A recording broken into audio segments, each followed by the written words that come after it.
What's good, YouTube? We back with another reaction video. I want to say I appreciate anybody that tuned in, and I'm probably live on Twitch. If not, go follow the Twitch at OSK Rell, and my gram, Apple Music, all that shit down in the description. Well, all of it OSK Rell anyway. But we about to get into this video. Cops unknowingly entering serial killer's home during stand-up. What I was about to say, we on the road to 500 subscribers, yo. So please like the video, comment, subscribe. OSK family, the ones that actually fuck with me, please like the video, share this, John. Y'all ones that be commenting bullshit, what's up with y'all too? About to get into this shit. Put the knives away. Kill me. No. I know that I can't reach you from here, but I can't throw the knives. No. Don't do that, sir. Just kill me. We're doing it for the families of the Victims? When the police in Albuquerque, New Mexico responded to a domestic dispute on April 6, 2020, they had no idea that they were about to make contact with a criminal who was hiding a horrific secret. In fact, it would take another year before they realized the appalling extent of the perpetrator's crimes. And I tried to be nice, and they never appreciated. The following report is based on police records, and the footage has never been seen before until now.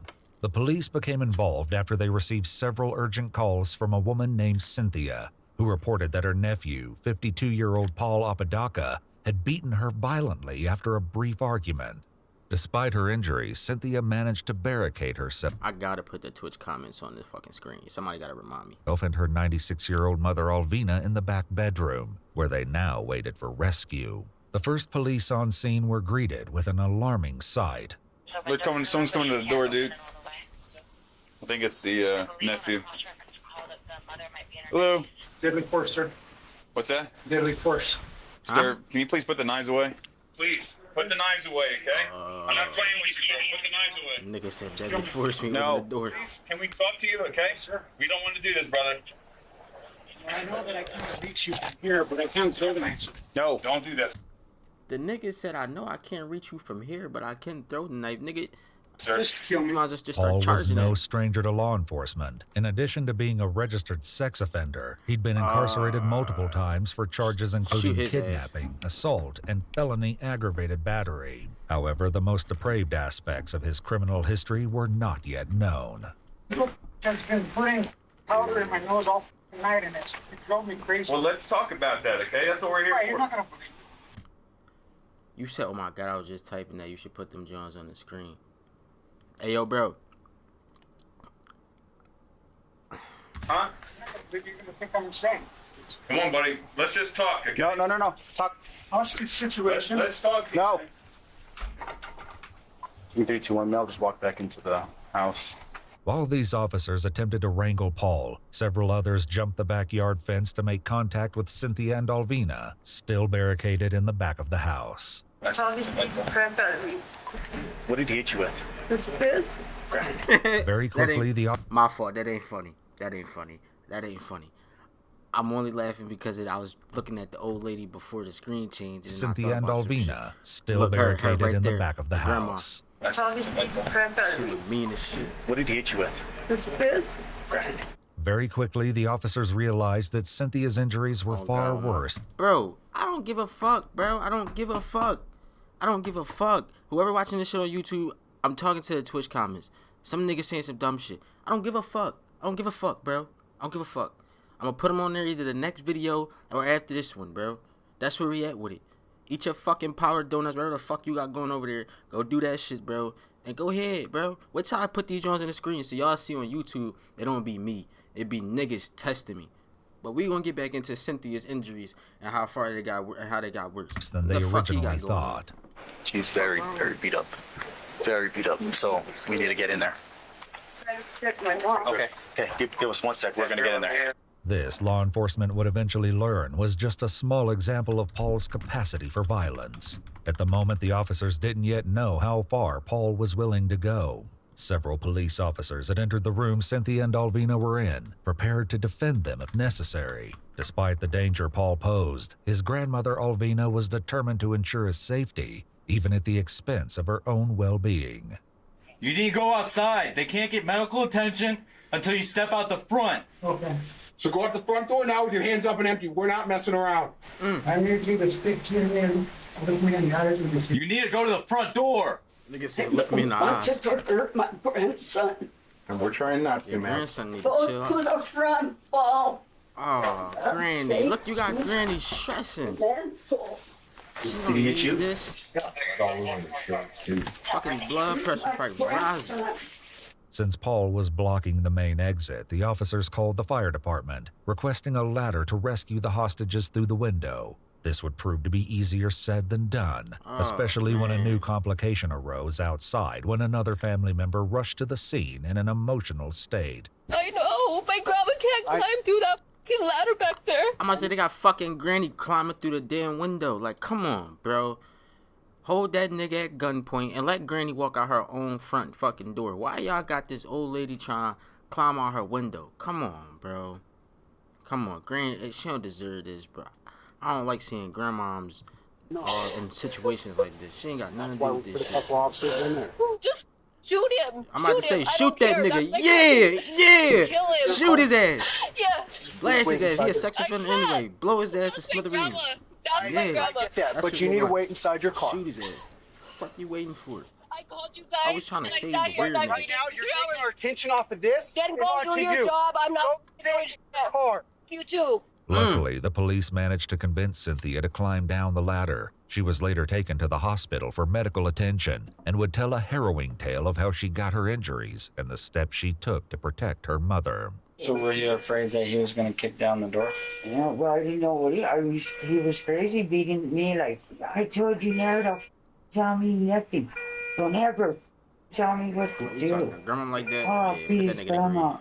Grandma, you're gonna give her a heart attack. Oh, yes, I know, I see that one. And then I like kind of like pushed him and I go, Mom, are you okay? Mom, please get up. And that's when he like freaked out and he like got her, Grandma, and don't touch me.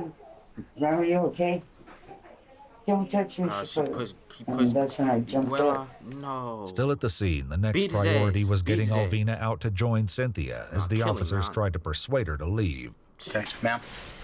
In order for us to help him, we have to get you out. Nope. I need you to try to get down, okay? You can scoot down that ladder. You don't have to climb down it, I okay? don't want to go down. I won't You need leave to. my grandson. You need to, okay? Eventually, the officers managed to coax Alvina out of the window and guided her safely down the ladder. Seconds after, Paul appeared at the back door. Paul, you a nut-ass nigga, You got Paul. knocked back. Keep walking out. Keep walking out. Walk out to the sound of my voice. Hands up now. Put your hands in the air. Drop whatever's in your hand. That's why I can't be no cop. Put your hands up. Hands in the air. I ain't doing all this talking. Tase his ass, beat his Step ass. down. Lucky I don't shoot his ass. Put your hands up in the air. Turn around and face the house. Turn around. Put your hands behind your head and then release your fingers. Put your hands down! Put your hands down! What the fuck you getting up for? Oh, he tweaking. Okay. Turn over! Turn over! Even with the suspect We gotta do the subdued, GTA the move. emotional turmoil on scene was far from over. Hearing the shots and not realizing the officers had fired beanbag rounds, Alvina immediately became distressed. He's okay. He's okay. He's okay. Y'all about to have Granny he's catch okay. a See, heart. they just put him down, bro. He's okay. Come on. He's about to get a fucking Paul was heart arrested attack and fucking convicted of around with assaulting y'all. a peace officer with a deadly weapon. But it would only be over a year after Paul served his sentence for this crime that the police would learn that they hadn't even scratched the surface of his criminal record. More chilling details about events connected to several 30-year-old cold cases were about to surface. On July 20th, 2021, over a year after the assault on Cynthia, Paul was spotted wandering around outside a children's psychiatric hospital. He was arrested as there was a felony warrant out for violating probation. What the fuck were you doing walking around a children's hospital? It's niggas like him that you just want to catch and take your anger out on. Like, what the fuck are you... Yet again, this was nothing compared to the bombshell Paul was about to drop. Got air conditioning back there, Paul? Fuck the air. Why not? Air conditioning. What'd you Fuck do? him. I murdered out here. I never told anyone. Why not? was in as grateful and remorseful as I.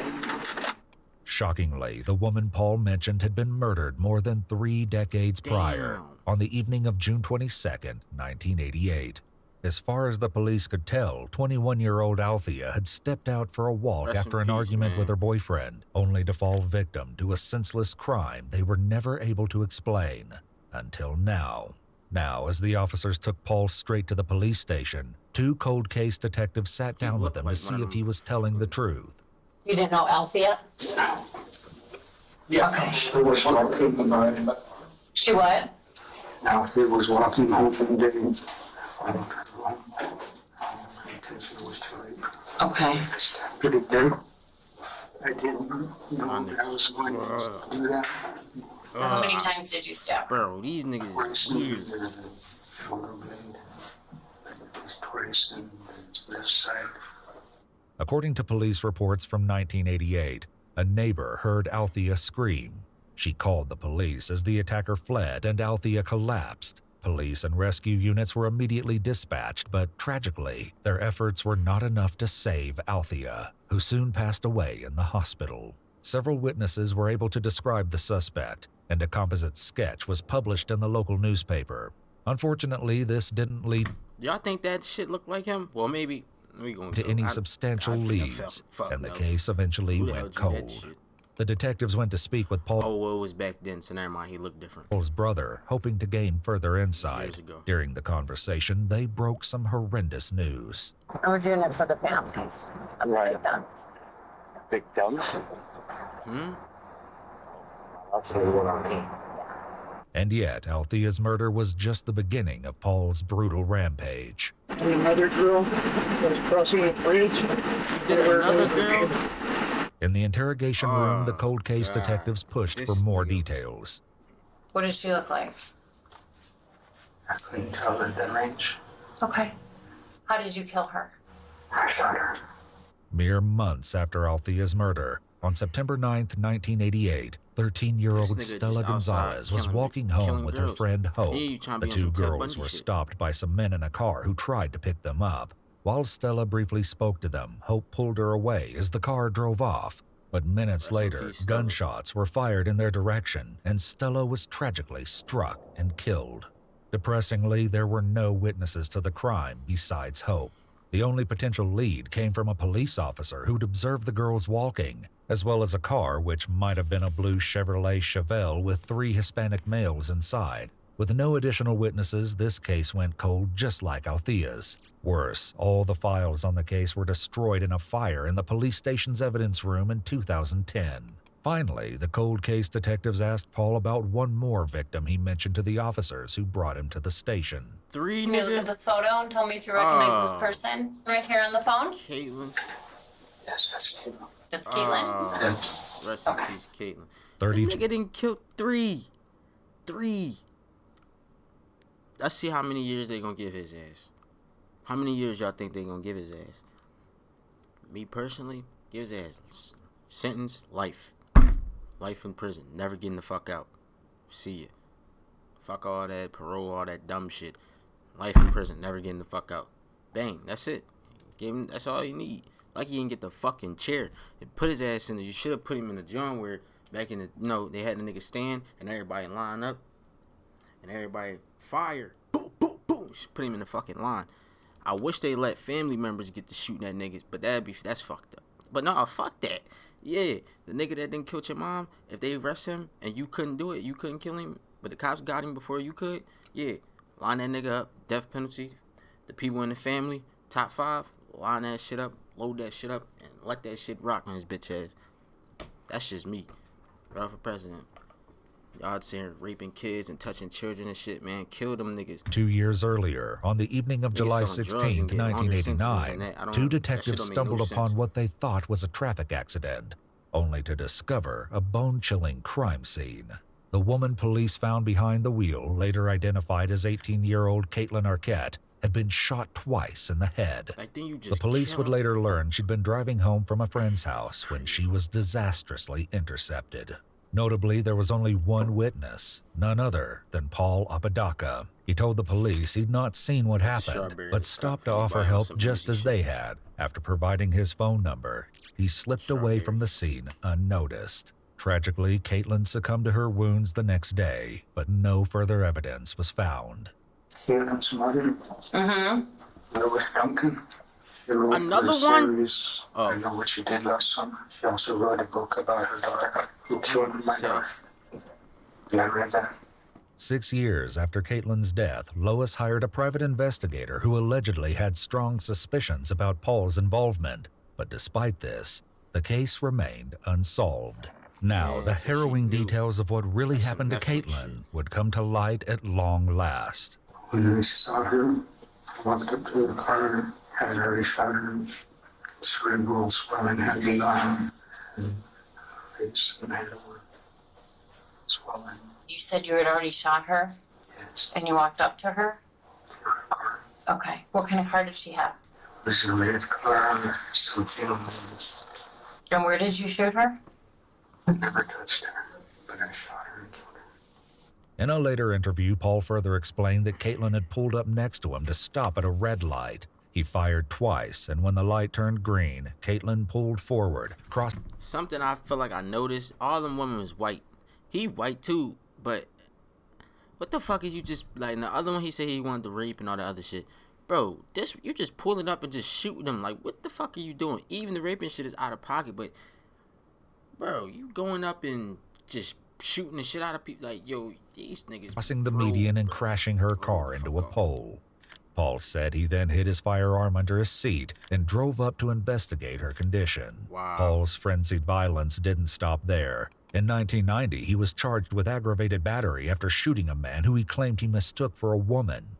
More disturbing insight connecting to this was just around the corner. However, before addressing this, the detectives questioned what motivated Paul to come forward with these terrible admissions after more than 3 decades of silence. Nightmares. It took me so long to know how much a pain I've caused. What I considered the ultimate sin. When I killed Althea, I thought that I could do no more harm. After years and years of contemplating and researching, I understand all the pain that I've caused, and I feel it for families of the people that I've murdered and raped. That's that shit. I've seen it in my own family. I've done it to my own family. Paul claimed that his latest incarceration for assaulting Cynthia left him with a lot of time to contemplate his actions. He claims he spent the year crying for offending God and for hurting his victims and their families. He recounted holding a napkin to his face to collect the tears, wrote down why he was crying, and placed the napkins in between the pages of his Bible, creating what he called a book of tears. God is forgiving. Yeah. God knows us. He created a book of tears. Wow. I mean, I get he trying to get forgiveness and shit now. They say God forgive, but yeah, bro, them nightmares and shit, they get to you now as you doing shit like that. Definitely you ain't kill and like no self-defense. See if you kill self-defense, it's still gonna be on your mind because you took somebody's life. But you did all that crazy shit throughout the years, yeah, bro. I know them niggas are talking to him. How am I trying to understand everything that I've done? I've come to realize that I don't deserve to be forgiven. At least you know. The question of what could have driven Paul to such horrific actions remained unclear until he made one final harrowing admission. Why did you do it? Anger in my heart against women. You had what in your heart? Anger. Okay. Resentment. Why? Because I've always seen men treat women bad, and they have older women, and I tried to be nice, and they never. He tried to do the switch. He tried to do the switch thing. Like, why he treating her bad, but she fucking with him anyway. But when I treat him good, they treat me like shit. Yeah, bro, but that don't mean you go out and start killing the bitches and trying to take what's yours. You don't do that. You don't do that, bro. At the end of the day, they still women, and everybody ain't the same. Every girl is not the same, bro. So you just ran into the wrong ones. That's all. That's all, bro. That's all, Paul. That's his name? Fuck his name. But yeah, that's all, bro. It just ran into the wrong ones. Anybody out there that feel as though that be happening to them, God gonna bless you with some fine shit. Just relax. Don't be out here doing wild shit, bro. Just relax. Just relax. On January 29, 2024, Paul Apodaca pleaded guilty to 3 counts of second-degree murder, 1 count of kidnapping, as well as 1 count of first-degree attempted criminal sexual penetration for assaulting Althea. He was sentenced to 45 years in prison. While Paul confessed to several additional sexual assaults, he was never charged. So, yeah, just because you confess to shit, they ain't got evidence, they still can't convict you. That's like going to say, I killed the president. If there's no proof, nigga, ain't nothing gonna happen. If released, he would be, bro, they better not release his ass. They better not release his ass, I'm telling you now. They better not. Better not. He shouldn't even get 45 years. He should have got fucking life. Y'all get niggas life for selling coke, but don't get niggas life for doing the shit he just did. Y'all fucked. I'm gonna see y'all in the next one.